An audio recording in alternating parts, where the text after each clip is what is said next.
apologize when it comes to the proclamation.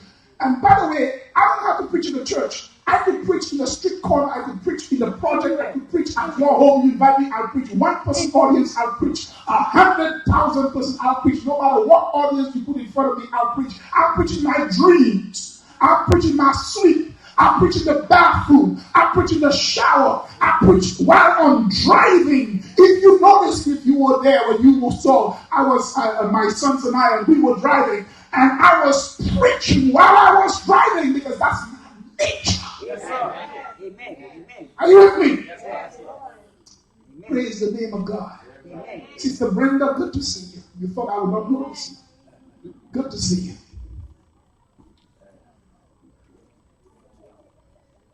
The sermon title is Faith. That's all. Amen. Faith. In the book Patriarchs and Prophets, page 91, so when the Lord says, it is the law of the human mind that by beholding we become changed. Man will rise no higher than his conception of truth, purity, and holiness. If the mind is never exalted above the level of humanity, if it is not uplifted by faith to contemplate infinite wisdom and love, then the man will be constantly sinking lower and lower. In case you didn't get it, let me recapitulate or repeat. It is the law of the human mind that by beholding we become changed. Man will not rise no higher than his conceptions of truth, purity, and holiness. If the mind is never exalted above the level of humanity, if it is not uplifted by faith to contemplate infinite wisdom and love, the man will be constantly sinking lower and lower. Have you ever noticed or recognized or realized that there's some people who never grow spiritually? My God.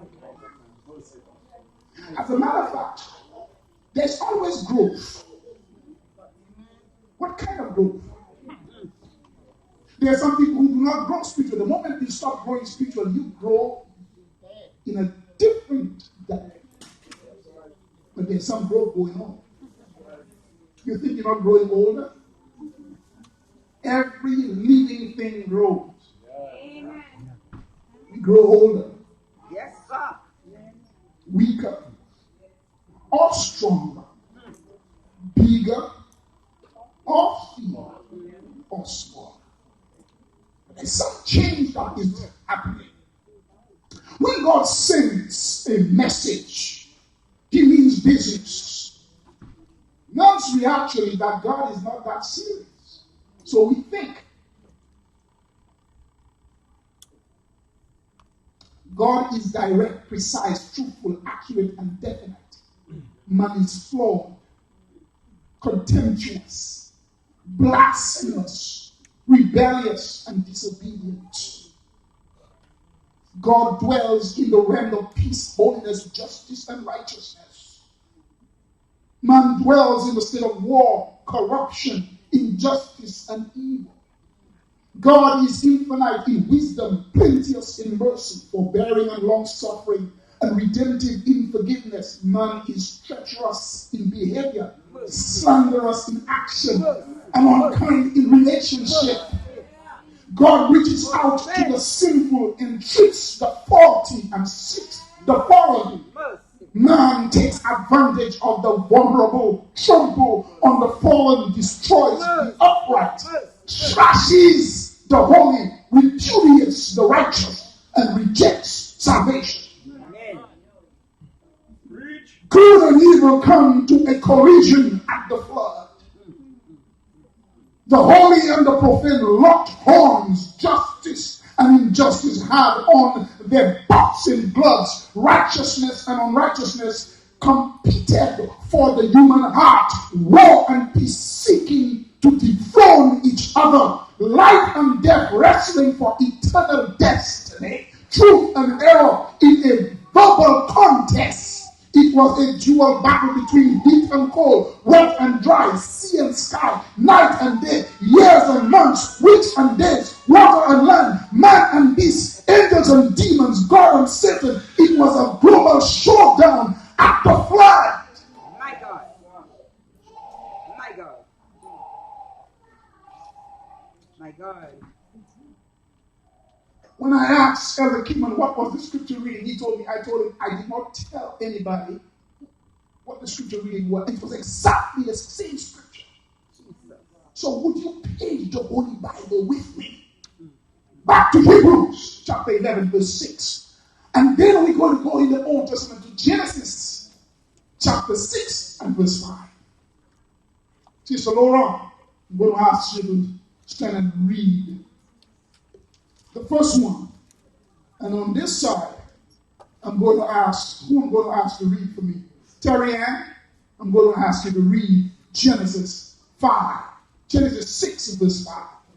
And Sister Laura, you're going to read Hebrews chapter 11 verse 6. But without faith it is impossible to please him. For he that cometh to God must believe that he is, and that he is a rewarder of them that diligently seek him. Verse 7. By faith Noah, being warned of God of things not seen as yet, moved with fear, prepared an ark to the saving of his house, by the which he condemned the world, and became heir of the righteousness which is by faith. Amen. Sister Terry Ann. Genesis chapter 6 verse 5.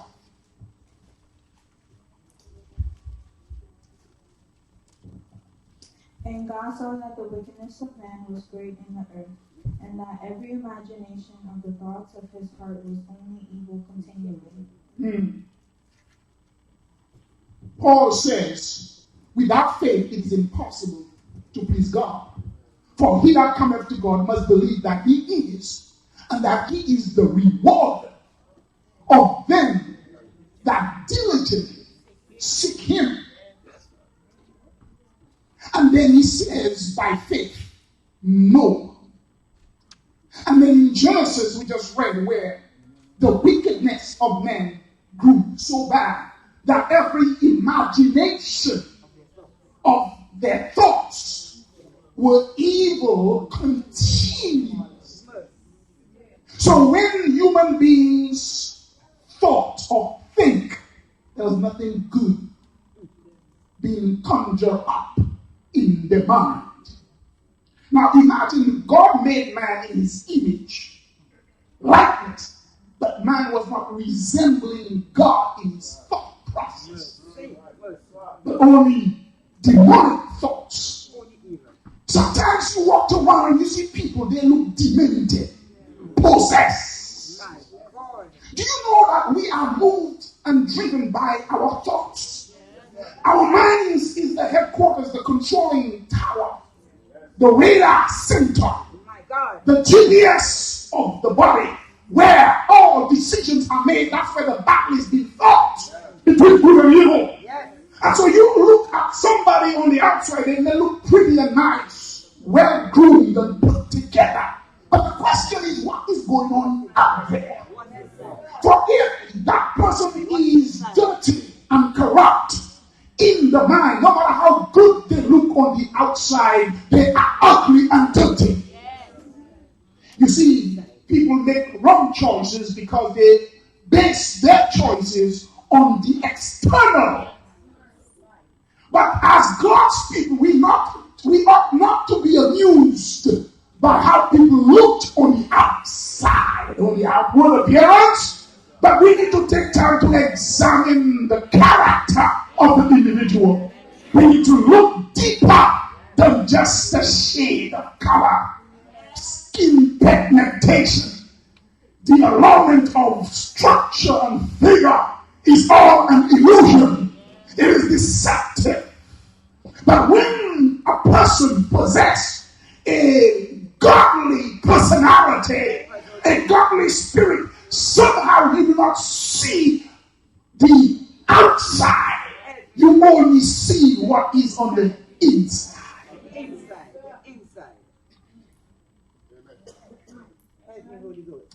Brothers and sisters, allow me, I'm going to be preaching a little longer this morning. You see, because I'm pregnant. I'm about to give birth here. It's all right.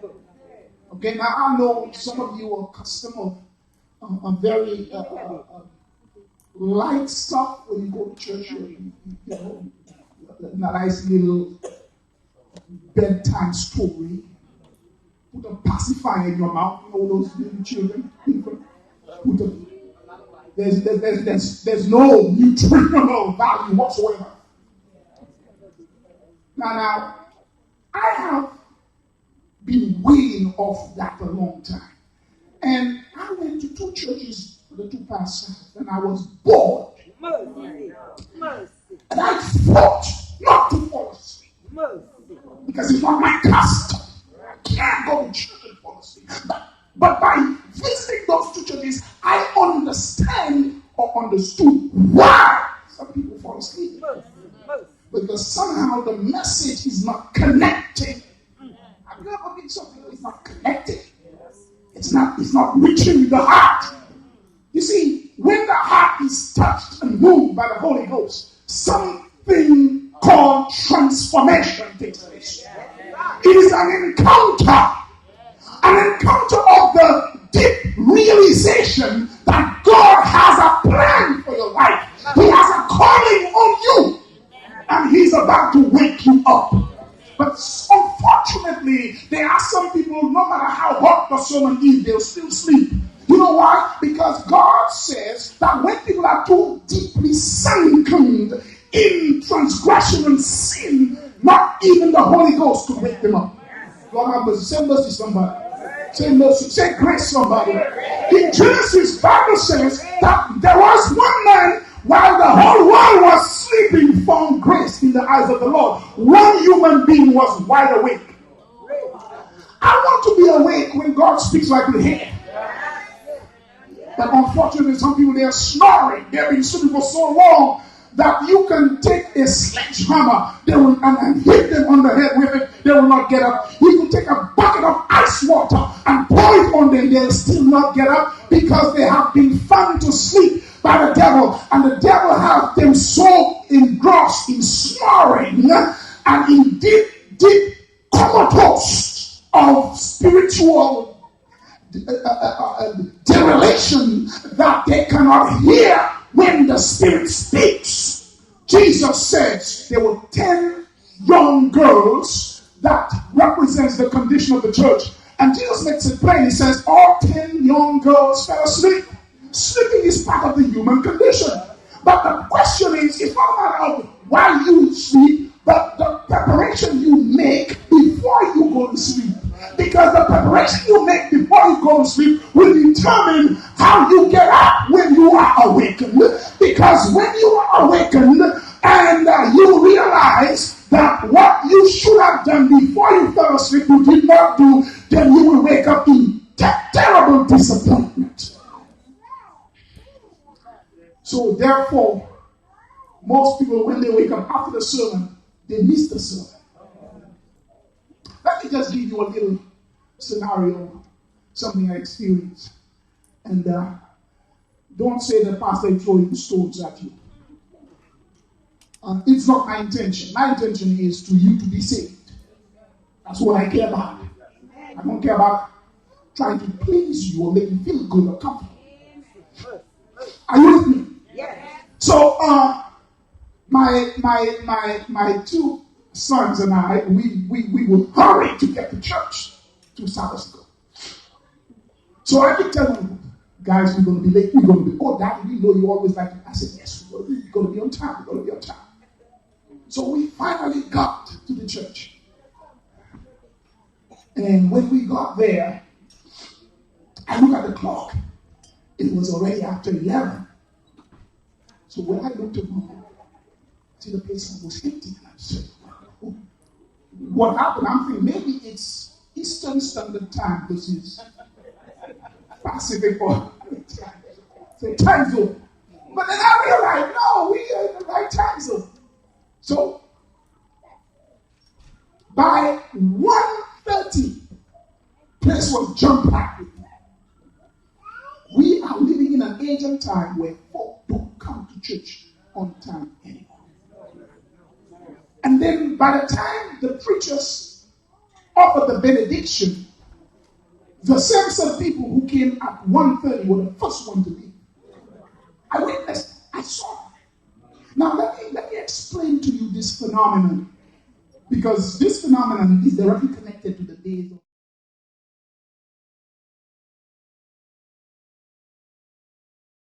like to be at the last end of the situation. They are what we call procrastinators. They wait until the last minute. We are last minute people. But what happened? The majority of the people who heard Noah when he preached, they said, "We believe you, Noah. But you know something? We're going to wait.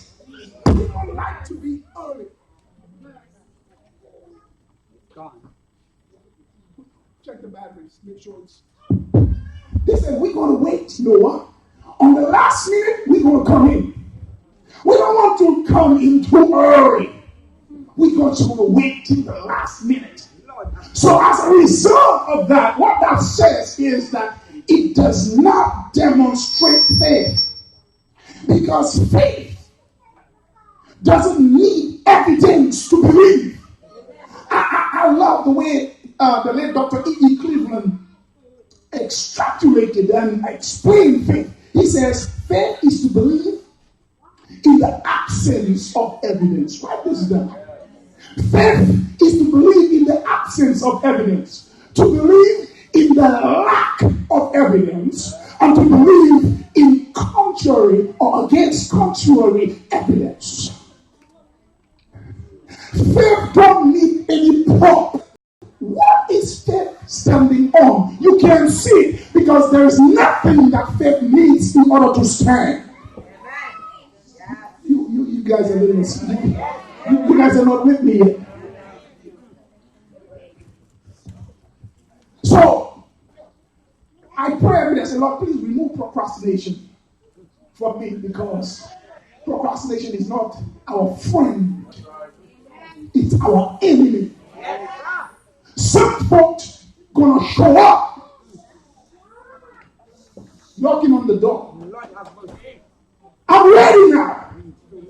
I'm ready now. Please open the door. But Noah, on the inside of the ark, heard the noise. His heart was touched. He recognized the voices of the people on the outside knocking and talking. Among those people knocking on the door were those who helped him build the ark. They carried food in the ark. They fed him and the animals. But yet still they were not there. They were the last minute people.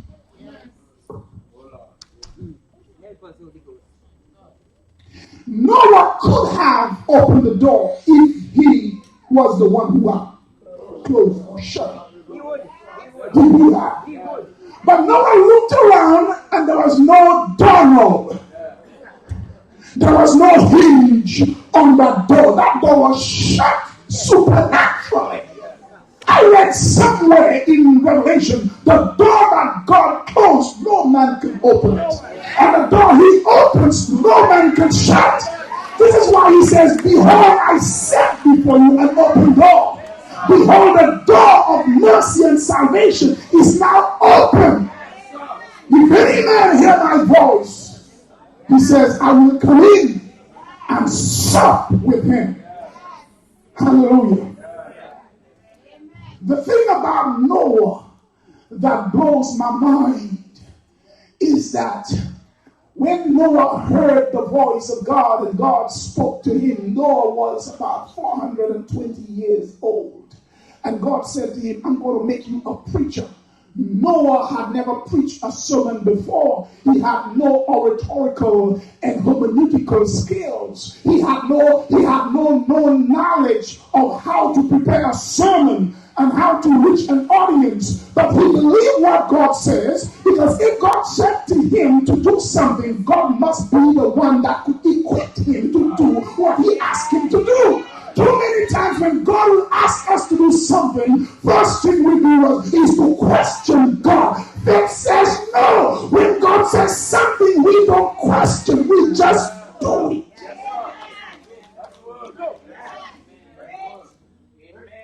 I met too many people, everything they'll question. But when they have to do their own thing, they don't question.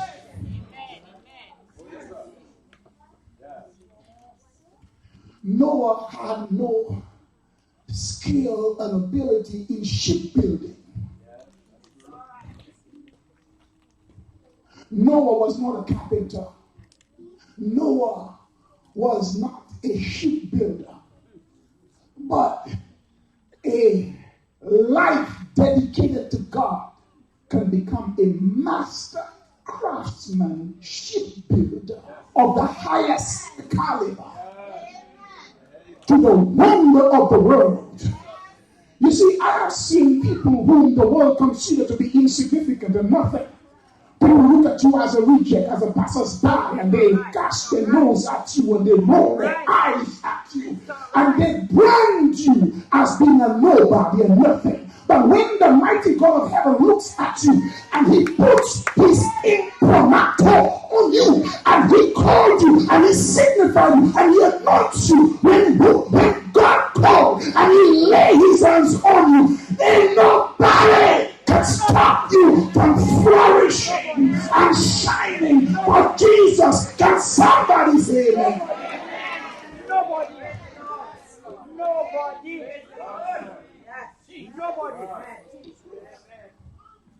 Noah became the best shipbuilder ever known throughout the history of humanity.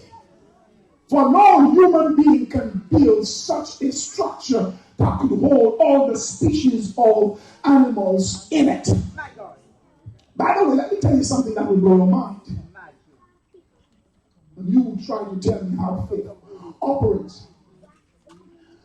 From day one, when Noah began the building and the construction of the ark, Noah was not building, listen, Noah was not building to accommodate human beings.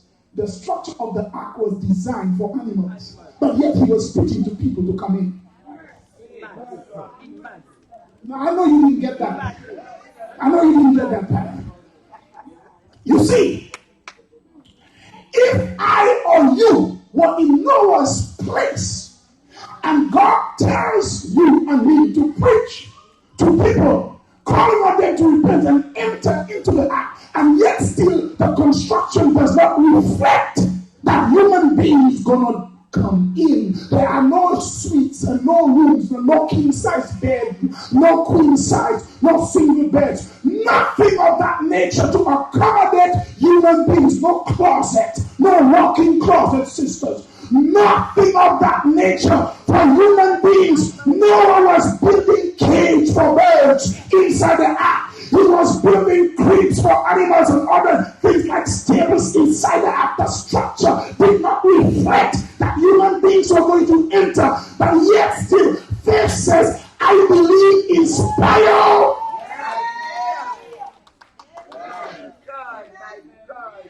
Not only did he preach once or twice, but the Bible says he preached for 120 long years. Convinced that people should come in because there is room for all, but yet still inside of the structure of the ark does not reflect the tenets of his theology.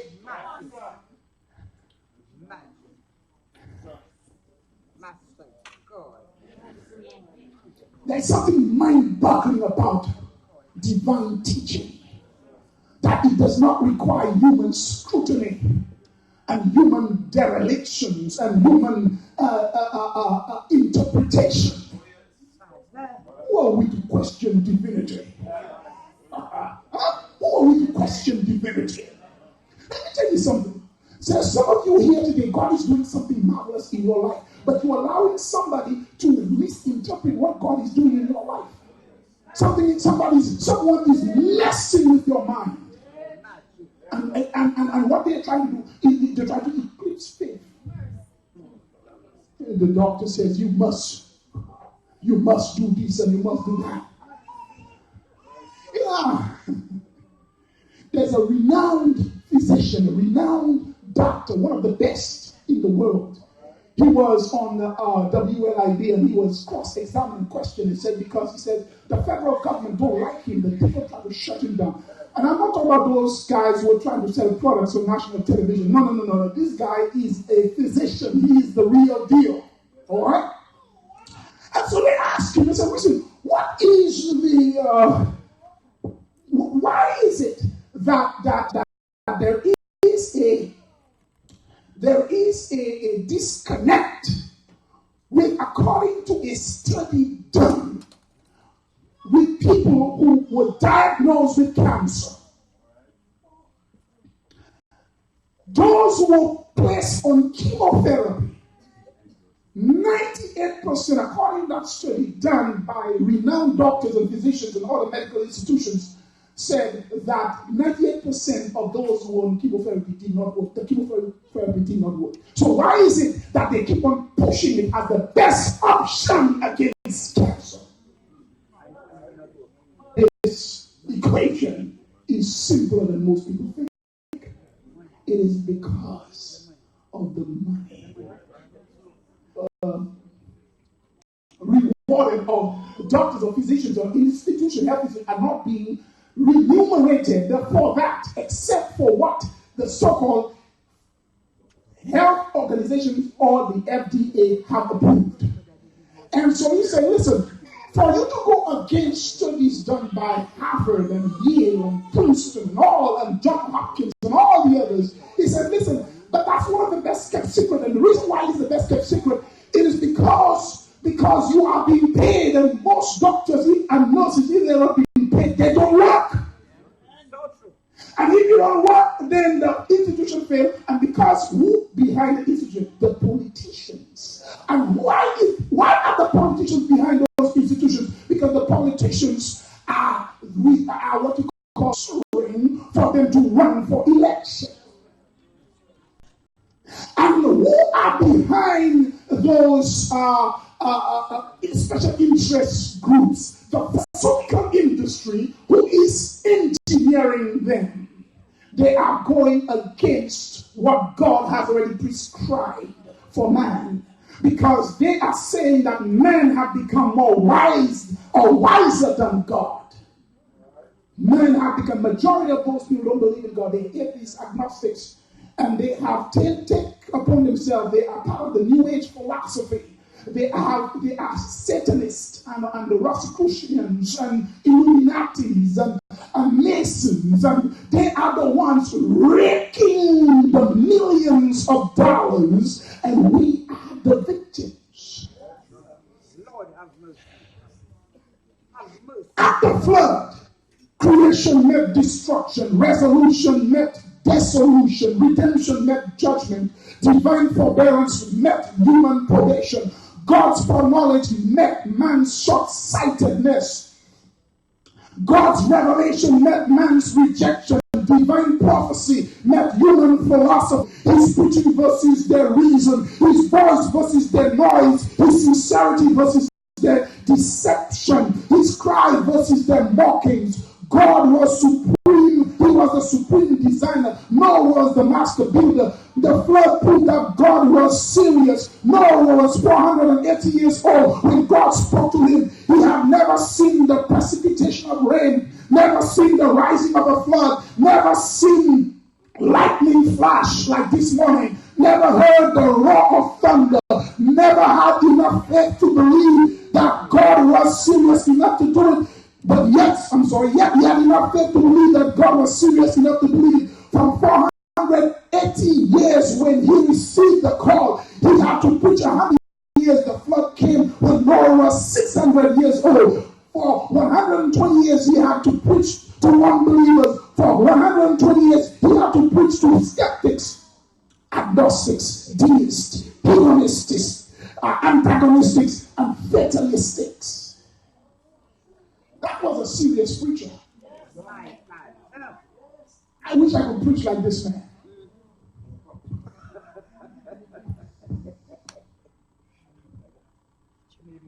And what is amazing to me is that Jesus said, as it was in the days of Noah, so shall it be.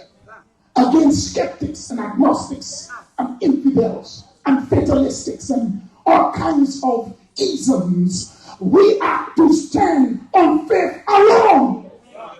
No wonder John re-echoed the tune in Revelation 12:17 and 14:12. Where it says, here are the patience of the saints, here are they that keep the commandments of God. And whose faith? Faith of Jesus Christ. Faith will define who we are as a last day people. Faith will define who we are. But there's something interesting about what God did and what he is about to do. Listen to this. There are two sets of animals, clean and unclean. We know the clean ones entered by what? What number? 2 by 2, right? 6 by 6? 7 by 7? Which ones?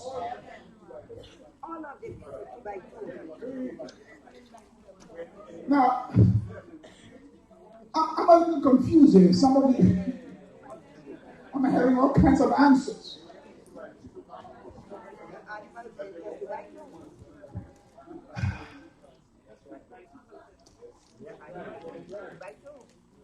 Church, how many sets of animals enter the ark? 2 sets of animals. 2 sets. Clean ones and unclean ones. But how did the clean ones enter? Now we are communicating. We were talking, but we were not communicating. Just like people spend a lot of time on their cell phone. They talk a lot, but they never communicate because nobody understands what each other is. It's like Babylon being revisited all over again. Right? But the clean ones entered by 7, the number of perfection. God is about to do something. Only clean people will enter heaven, Lord. No unclean people will enter the kingdom of God. You see, the Bible says that the people in the days of Noah, their thoughts were evil continually. They had unclean thoughts. An unclean thinking person will replicate or reproduce an unclean attitude or behavior. Are you with me? We as Seventh-day Adventists, we love to talk about clean foods. But we are living unclean lives. We are so unclean in our behavior and demeanor. Folks cannot stand us. Our behavior is toxic to the extent that there are some folk who will tell you, me, I will never come to this church. Why? Because of the behavior of some of us. Yes, sir. Yes, sir. True. I'm going to have a few amens in and there. Quiet. Yes. Quiet. Yes. Yes. Let me tell you something, brothers and sisters. You see that people that did not enter Noah's ark, every one of them perished not because of Noah, because of their own unbelief. Conversely, the people that will not be saved in God's kingdom in the last day will not be saved. Not because they don't want to be saved, but because of our bad preaching and our bad behavior and conduct. The Bible makes it clear that people will be lost, not because they do not know the truth, but because believers have created a barrier and a stumbling block in their presence. And God says, for this reason, they are lost. But here's how God is going to deal with the believers. He says to the believers, their blood will be on your shoulder. Because they are lost, I'm going to pull you out of the kingdom. Because you are responsible for their loss. Oh, so you think we're going to go into the kingdom on our merry way? and then you are abusing your wife, lying and cheating, committing adultery and fornication, and yet still you want to go to heaven saved? God is not going to play with that kind of mess. He wants clean people to enter the kingdom. And for God to be just and righteous, he cannot be partial. Can't say, well, Lord, I was involved in the construction. I was the one who carried the 2x4s. And I was the one who helped to cut